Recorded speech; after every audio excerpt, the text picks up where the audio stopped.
Kwa majina naitwa John Seka, mimi ni wakili wa walalamikaji katika kesi ya uchaguzi jimbo la Kigoma mjini, ambayo leo ilikuwa inakuja hapa kuongelea uamuzi wa kama walalamikiwa wana kesi ya kujibu.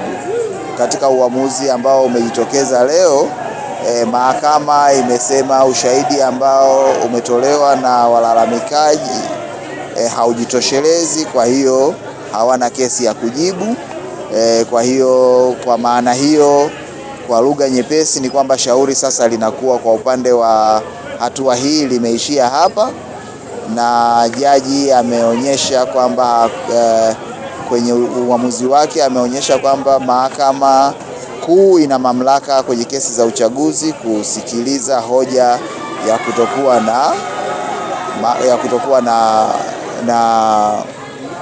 na kesi ya kujibu.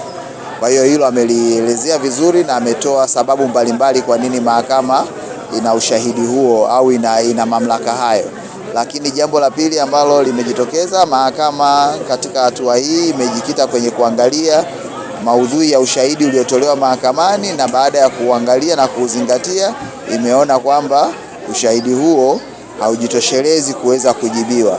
Kwa hiyo basi, baada ya maamuzi hayo kufanyika, mahakama imetupilia mbali shauri hili la uchaguzi na imesema kwamba walalamikaji endapo hawataridhika basi wana haki ya kukata rufaa.